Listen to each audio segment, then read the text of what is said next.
마태복음 4장 12절에서 25절을 살펴봅니다. 예수께서 갈릴리로 피하신 이유는 무엇인가요? 예수께서는 세례 요한의 투옥된 소식을 듣고 유대 땅을 떠나 갈릴리 지방으로 거처를 옮기셨습니다. 이제 요한의 때는 가고 예수님의 때가 새로 시작된 것입니다. 그런데 주께서는 자기가 유대 지방에서 그처럼 크게 알려지는 것이 유대 지도자들의 예민한 질투심을 자극하여 급기야는 그들의 증오로 말미암아 시기적으로 너무나 이른 위기를 초래하게 될 것임을 잘 알고 계셨기 때문입니다. 주께서는 자신의 생애에 있어서 모든 사건들에 대하여 하나님의 섭리 가운데 예정된 때가 있음을 알고 계셨습니다. 그리고 주께서는 자신이 목숨을 버리실 적절한 순간이 아직 이르지 아니한 것도 역시 알고 계셨습니다. 주께서는 스스로 자원하여 목숨을 버려야 할 때를 기다리셨으니 그러나 그때가 오기 전에는 죽음을 피하셔야 했습니다. 그 외에도 갈릴리 지방에는 인도해야 할 일은 양들이 많이 있었습니다. 그러므로 주께서는 이제 유대 땅을 떠나셔야만 했습니다. 예수께서는 유대 지경을 벗어나 어디에서 사셨는가요? 가버나움에서 사셨습니다. 이 가버나움은 위로의 장소라는 의미를 지니고 있는 지명입니다. 고대의 가버나움은 어업과 교통의 중심지로서 번영을 누렸으나 예수님 당시에는 그러한 화려함은 어느 정도 가신 채 인류의 구원자를 기다리고 있었습니다. 그곳은 지명의 뜻처럼 예수 그리스도에게 있어서는 말할 수 없는 위로와 휴식을 제공했던 곳입니다. 반면에 그곳에 살고 있던 거주민들에게 있어서는 이제부터 참된 평안과 위로의 전달자를 영접할 수 있는 축복을 누리게 되었습니다. 사실 예수께서 당신의 고향인 나사렛을 떠나신 이유는 그곳 사람들이 그를 영접하기는커녕 일어나 그들 동네 밖으로 쫓아냈기 때문이었습니다. 나사렛은 그리스도를 거절했던 최초의 동네이며 이로 인해서 예수께 버림을 당하였습니다. 우리는 하나님께서 복음이나 은혜를 멸시하는 자들에게 그 혜택을 빼앗아 버리신다는 사실에 유의해야 합니다. 이사야의 예언은 무엇을 의미하는가요? 선지자 이사야의 예언은 이스라엘 왕 베가 때의 아수르 왕 디글랏 빌레셀이 갈릴리 지방을 침범한 때를 배경으로 한 내용으로서 그 사건은 그리스도로 인해 이루어진 근본적인 구원의 성취를 나타냅니다. 이 예언은 약간의 변동은 있지만 9장 2절에서 인용한 내용입니다. 이 지방에 살던 사람들은 소망을 잃어버린 채 절망과 죄악의 나날을 보내고 있었지만 이제 구원과 소망의 주체이신 그리스도로 인해 평안과 위로와 참생명을 얻게 되었습니다. 실로 그리스도께서는 어두움과 죽음이 판을 치고 있는 이 땅에 새 생명을 가져오셨습니다. 그분은 생명의 길을 보여주시었고 그분의 가르침은 인간에게 힘을 가져다 주었으 그분의 는 구원의 힘이 되었습니다. 그러므로 그분은 세상의 구세주이십니다. 그분의 빛은 유대인에게만 제한된 것이 아니라 전세계적입니다. 즉 그분의 생명을 공급하시는 첫 번째 사명은 유대인을 향한 것이었으나 궁극적으로 전 인류를 향한 것이었습니다. 예수님께서 최초로 전파하신 메시지는 무엇인가요? 예수님께서 3년 동안의 공생애를 시작하시면서 최초의 메시지로 삼으신 것은 회개하라 천국이 가까웠느니라는 말씀입니다. 이러한 외침은 이미 세례 요한에 의해서 선포된 메시지입니다. 그러나 세례 요한의 메시지는 예수 그리스도를 향한 것이었으며 예수 그리스도의 메시지는 당신 자신이 수행해 갈 사역을 밝힌 것으로서 두 메시지의 근본적인 차이를 발견할 수 있습니다. 더욱이 지금의 예수 그리스도의 메시지는 시간적으로도 그때가 더 가까웠음을 알 수 있습니다. 여기서 가까웠다는 말은 아직도 시간적인 여유가 있다는 뜻이 아니라 이미 왔다라는 의미입니다.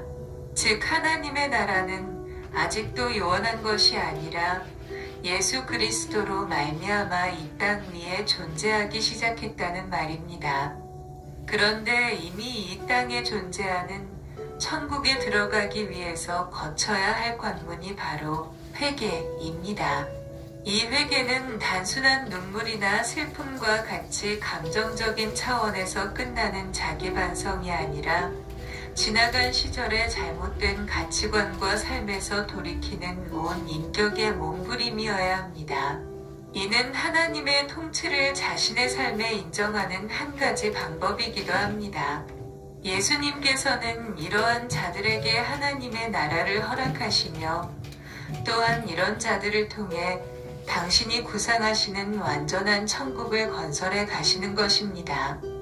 그러므로 우리는 나 중심의 삶을 깊이 회개하고 어느 곳, 어느 때에나 하나님의 주권과 그분의 통치를 인정하여 하나님 나라 건설의 주역으로 살아가야 할 것입니다.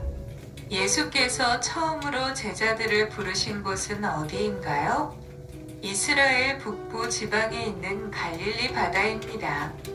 이 바다는 예수께서 그 당시 거처로 삼으셨던 가버나움에서 가까운 곳에 위치하고 있습니다. 예수님께서는 헤롯의 궁전이나 예루살렘으로 가시지 않고 갈릴리 바다로 오셨습니다.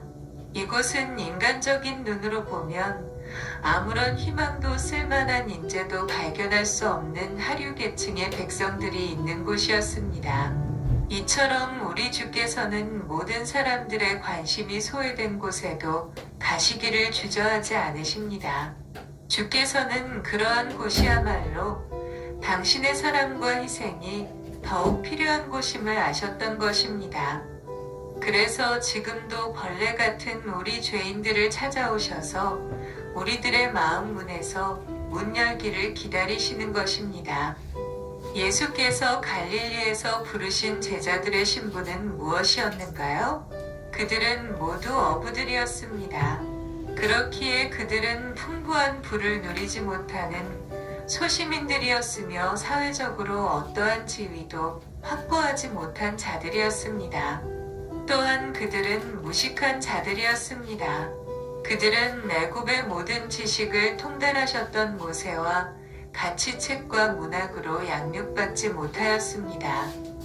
이처럼 사회적으로나 물질적으로 아무런 기대도 할 수 없는 자들을 제자로 삼으신 사실을 통해 우리는 그리스도께서 소외되고 가난한 자를 멸시치 않으시며 오히려 그들에게 더 많은 관심을 가지고 계신다는 사실에 유의해야 합니다. 예수께서 갈릴리 호수에서 부르신 제자들의 이름은 각각 무엇인가요? 베드로와 안드레, 야고보와 요한입니다. 그들은 두 쌍의 형제들이었습니다. 베드로와 안드레는 이미 그리스도를 알고 있었으나 그때까지 친밀하고 지속적으로 그를 따르도록 소명을 받지는 못했습니다. 그들은 원래 세례 요한의 제자였으나 그리스도의 부르심에 따라 그를 따르기로 마음먹었습니다. 예수님께서 부르시기 전 그들은 각각 무엇을 하고 있었는가요? 베드로와 안드레는 고기를 잡고 있었고 야고보와 요한은 배에서 그물을 깁고 있었습니다. 즉 그들은 각자의 처소에서 자신들의 생계를 위해 충실히 일을 하고 있었습니다. 이처럼 예수 그리스도는 자기의 일에 충실한 자에게 찾아가셔서 당신과 동역할 것을 요청하셨습니다. 오늘날 성도들 중에는 간혹 자신의 가정과 일터를 팽개쳐 놓고 주의 일을 한다고 교회에서나 기도원에서 온종일을 보내는 자들이 있습니다. 그러나 주께서 쓰시는 자들은 적어도 자신의 맡은 일을 성실히 수행할 줄 아는 자라는 사실을 알아야 합니다. 예수님께서는 그들을 어떻게 부르셨는가요? 예수님께서는 그들을 어떻게 부르셨는가요? 나를 따라오너라 내가 너희로 사람을 낚는 어부가 되게 하리라고 하셨습니다. 이것은 그들이 이전에 가졌던 직업을 넌지시 언급하고 있습니다. 그들은 자기들에게 새로이 부과된 영광스러운 지위에 대해 자만해서는 안 되었습니다. 왜냐하면 그들은 여전히 일개 어부에 불과하기 때문입니다. 반면에 그들은 자기들에게 새로이 할당된 임무에 대해 두려워할 필요도 없습니다. 그들은 고기 잡는 것을 계속해왔고 이제부터 수행해 갈 새로운 임무도 여전히 어부이기 때문입니다. 이처럼 그리스도는 흔히 볼 수 있는 일상 일들 속에 하늘에 속한 신령한 것을 가르치시고 암시할 때가 많습니다. 성도는 사람을 낚는 어부로서 부름받은 자들입니다. 그러므로 성도는 부귀, 명예나 진급 또는 그 자신을 얻기 위해서 주께서 맡기신 어부의 직책을 수행하는 것이 아니라 타인의 영혼을 위하여 그리스도를 얻기 위하여 힘써야 합니다. 예수님께서는 제자를 부르실 때 그들에게 영광된 직책, 곧 사람을 낚는 업으로 맡기셨습니다. 그런데 이러한 직책을 맡기시기 전에 그들에게 어떠한 요구를 하셨는가요? 예수님께서 그들에게 나를 따라오너라는 명령적 요구를 하셨습니다. 이 말은 단순히 장소적인 이동에 동참하라는 말이 아니라 지금 처한 그들의 삶을 모두 청산하고 예수 그리스도만을 삶의 주인으로 삼고 따르라는 의미입니다. 즉, 예수께서는 그들에게 생의 변화와 철저한 자기 헌신을 요구하신 것입니다. 사실 복음의 사역자로 일한다든가 예수 그리스도를 따른다는 것은 피상적이거나 일시의 감정적인 결정에 의해서 감당할 수 있는 일이 아닙니다. 그것은 어느 순간에 과거의 삶을 포기할 줄도 알고 예수께서 필요로 하실 때는 자신을 희생할 수도 있어야 하는 자기개혁이며 자기 희생이어야 합니다. 예수께서는 이런 자와 더불어 하나님의 나라 건설을 이룩해 가시며 당신의 동역자로 귀히 사용하십니다. 더욱이 이런 자에게 하늘나라의 기막힌 상급을 예비해 두시고 계십니다. 예수의 부르심에 대해 제자들은 어떻게 반응하였는가요? 베드로와 안드레는 곧 그물을 버려두고 야고보와 요한은 곧 배와 부친을 버려두고 예수님을 쫓았습니다. 즉 그들은 예수 그리스도의 권위 있는 부르심의 즉각적인 행동을 할 수밖에 없었습니다. 이처럼 그리스도를 올바로 따르는 자는 그분을 따르기 위해 모든 것을 버려야 합니다. 그리스도인들은 실로 그리스도보다 더 사랑하는 것이 있어서는 안 되며 자기의 삶 속에 가장 귀중한 것은 그리스도가 되어야 하며 그분의 말씀이 되어야 합니다. 이 사실은 그리스도의 명령을 어떻게 순종하여야 하는가에 대한 좋은 본보기가 됩니다. 여기서 유의할 점은 그리스도의 부르심을 받고 그에게 나오거나 주인이신 그리스도가 인도하는 곳으로 따라가는 것은 신실한 종이 마땅히 지녀야 할 좋은 속성이라는 사실입니다. 제자들은 자기들의 현재 사역이나 가족들과의 유대, 소명받은 봉사의 어려움, 부르심에 합당치 못한 자신들에 대해 하등의 이의를 제기하지 않았습니다. 그들은 부르심을 받았을 때 아브라함과 같이 갈 바를 알지 못하였지만 그들을 부르신 예수 그리스도의 인격과 권위만을 바라보고 자신들을 헌신했습니다. 이것은 믿음에서 빚어진 결단입니다. 지금 내가 주님을 따르는 자세는 어떠한가요? 예수 그리스도께서는 온 갈릴리에 두루 다니시며 무엇을 전파했는가요? 그분이 전파하신 것은 천국 복음이었습니다. 이 메시지는 구약 예언의 성취로서 인류의 구원자이며 천국의 주인이신 메시아가 이 땅에 임하게 되었다는 내용이 포함되어 있습니다. 더욱이 이 복음은 천국을 소개하는 내용으로서 천국이 가까이 왔다는 복된 소식이며 새롭고 희망에 찬 소식이었습니다. 그것은 다니엘이 예언했던 왕국인데 예수 자신은 이 왕국의 왕이십니다.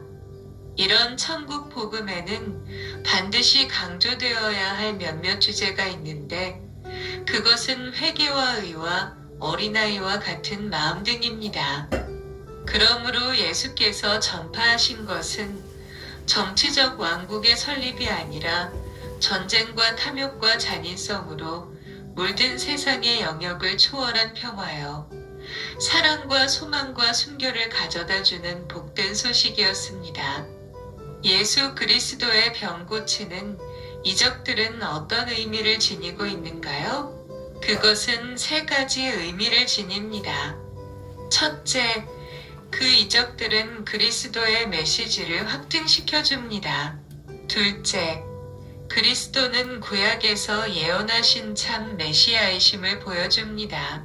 셋째, 천국이 이미 이르렀음을 입증하여 줍니다. 유대인과 이방인들이 함께 섞여 사는 갈릴리 온 지경을 두루 다니시며 주께서는 인종이나 국적을 초월하여 모든 병자를 다 고치셨습니다. 진실로 그분은 과거와 현재와 미래에도 세상의 구주이십니다. 갈릴리에서 행하신 예수 그리스도의 사역을 크게 세 가지로 분류하면 그것은 무엇인가요? 예수님께서는 갈릴리를 두루 돌아다니시며 회당에서 가르치시며 천국 복음을 전파하시며 백성 중의 모든 병과 모든 약한 것을 고치셨습니다. 즉, 그분은 이스라엘의 영적 무지를 깨우치시는 선생이었으며 복음 전도자였고 영육이 상한 자들 고치시는 의원이셨습니다. 이것은 오늘날 예수 그리스도의 제자들이 모인 교회가 어떠한 특질을 지녀야 하는지를 잘 가르쳐 줍니다. 교회는 말씀 교육과 선교와 봉사가 조화 있게 실시되어야 합니다. 이 셋 중에 어느 하나라도 소홀히 하거나 지나치게 강조하는 것은 예수 그리스도의 복음 사역과는 무관하게 될 가능성이 있으므로 항상 주의를 기울여야 합니다. 한편 예수 그리스도의 이러한 세 가지 사역이 각각의 특성을 지니고 독립적으로 나타나고 있지만 궁극적으로 이 세 가지 사역이 하나님 나라를 건설한다는 하나의 지상 목표를 지니고 있습니다. 그러므로 교회의 모든 활동은 개인의 삶도 마찬가지이고 항상 하나님과 그의 나라에 집중되어 있어야 합니다. 예수님께서 가르치신 곳은 어디였는가요? 예수께서는 어떤 장소를 막론하고 백성을 가르치실 필요가 있으실 때는 바로 그곳을 교육장으로 활용하셨습니다. 그 중에서도 이 가르침의 사역은 주로 회당이라는 곳에서 실시되었습니다. 이 회당은 유대인들의 회집 장소로서 공중 예배와 교육 또는 어떤 특별한 집회 때에 사용되었습니다. 즉 이곳은 유대인들의 역사와 종교와 문화와 그들의 정신을 보존할 수 있는 곳이었으며 민족의 주체성과 결집을 꾀할 수 있는 장소였습니다. 회당의 기원에 대해서는 대부분의 학자들이 바벨론 포로기 동안에 세워졌다고 합니다. 유대인들은 늘 기도하며 율법을 교육하던 예루살렘 성전을 빼앗겼기 때문에 함께 모여 예배드릴 수 있는 성전과 같은 장소를 필요로 했을 것입니다. 즉, 성전이 없던 지방에서 율법 교육과 교제를 위해 세워진 곳이 바로 이 회당이라 할 수 있습니다. 이곳에서 정기적으로는 안식일이나 명절 때마다 모여 선지서의 가르침에 경청하였습니다. 이러한 율법은 모인 사람들이 디아스포라 이후의 인물들임을 감안해서 여러 나라 말로 통역되었습니다. 또한 합당한 인물에게는 이 율법의 주애를 달 수 있도록 회당장이 허락하였습니다. 예수님께서 행하신 사역에 대한 백성들의 반응은 어떠하였는가요? 예수 그리스도에 대한 소문이 수리아에까지 퍼졌고 허다한 사람들이 그분의 뒤를 따랐습니다. 예수님의 이적 행함에 대한 소식은 더욱 더 퍼져나갔습니다. 온 세상이 그를 따르는 듯 했으며 모든 이스라엘이 그분의 권위에 복종하는 듯 하였습니다. 그렇지만 그들은 예수 그리스도의 회개하고 천국 시민으로 살라는 메시지보다는 병 고치고 귀신 쫓아내는 일에 더 관심을 가지고 있었던 것입니다. 사실 예수 그리스도의 사역 가운데 가장 큰 관심은 영혼 구원에 있었습니다. 즉 죄로 말미암아 더 이상 소망이 없는 무리들에게 참된 생명과 평안을 제공하시기 위해 예수님께서는 역사하셨습니다. 그럼에도 불구하고 허다한 무리들은 예수 그리스도께서 베푸시는 당장의 눈앞에 보이는 이적에 놀라고 기뻐하였습니다. 이처럼 우리도 가끔은 눈앞에 나타난 진귀한 이적과 간증 때문에 충동적인 행동과 결심을 할 수 있습니다. 또한 이러한 이적만으로 기독교의 전부를 보여준 것인 양행세하는 무리들도 있습니다. 그러나 이 모든 것은 하나님 나라와 예수 그리스도에게 접근하는 하나의 통로 역할만을 하여야 합니다. 즉, 그 모든 이적이 예수 그리스도 이상의 비중을 차지해서는 안 됩니다. 예수님께서는 인간의 약한 믿음을 위해서 이러한 사랑을 베푸셨던 것입니다. 감사합니다.